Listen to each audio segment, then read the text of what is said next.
కొత్త సంవత్సరాన్ని గ్రాండ్గా ప్రారంభించింది ఇస్రో. కొత్త సంవత్సరం తొలి రోజే ఓ భారీ విజయాన్ని తన ఖాతాలో వేసుకుంది. శ్రీహరికోట నుంచి నిప్పులు చిమ్ముతూ రాకెట్ నింగిలోకి దూసుకెళ్లింది. ఇక బ్లాక్ హోల్స్ రహస్యాలను ఛేదించేందుకు ఇస్రో రెడీ అవుతోంది. ఎక్స్ కిరణాల అధ్యయనానికి మొదటిసారిగా ఇస్రో ఈ పోలారిమెట్రీ మిషన్ని చేపట్టింది. విశ్వంలో మిస్టరీగా మారిన బ్లాక్ హోల్స్ అని పిలుచుకునే కృష్ణ బిలాల అన్వేషణ కోసం ఇస్రో అతి ముఖ్యమైన ప్రయోగాన్ని చేపట్టింది. అంతరిక్షంలో 50 కాంతి పుంజాలను ఈ ప్రయోగం ద్వారా పరిశీలిస్తారు. ఈ కాంతి పుంజాల్లో బ్లాక్ హోల్, ఎక్స్రే జంట నక్షత్రాలు, యాక్టివ్గా ఉన్న పాలపుంత కేంద్రాలు, న్యూట్రన్ స్టార్స్, నాన్ థర్మల్ సూపర్ నోవాల అవశేషాలుంటాయి. వాటిని ఈ శాటిలైట్ పరిశీలిస్తోంది. ఇలాంటిది ఇప్పటివరకు అమెరికా మాత్రమే చేసింది. ఇప్పుడు రెండవ దేశంగా భారత్ నిలుస్తోంది. ఈ శాటిలైట్ 5 సంవత్సరాల పాటు పనిచేస్తుంది.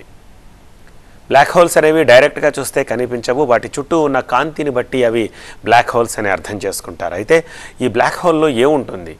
ఆ బ్లాక్ హోల్ చుట్టూ కాంతి ఎందుకు తిరుగుతూ ఉంటుంది?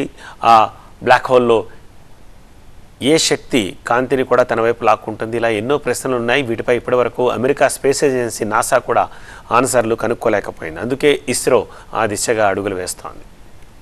ఈ కాంతి పుంజాలను పరిశోధించడం ద్వారా విశ్వ ఆవిర్భావానికి సంబంధించిన రహస్యాలు తెలిసే అవకాశం ఉంది. అలాగే బ్లాక్ హోల్స్ తీరుపై మరిన్ని వివరాలు తెలిసే ఛాన్స్ ఉంది. ఈ ప్రయోగంతో ఏదైనా కనిపెట్టి త్వరలో గుడ్ న్యూస్ చెప్పాలని శాస్త్రవేత్తలు కోరుకుంటున్నారు.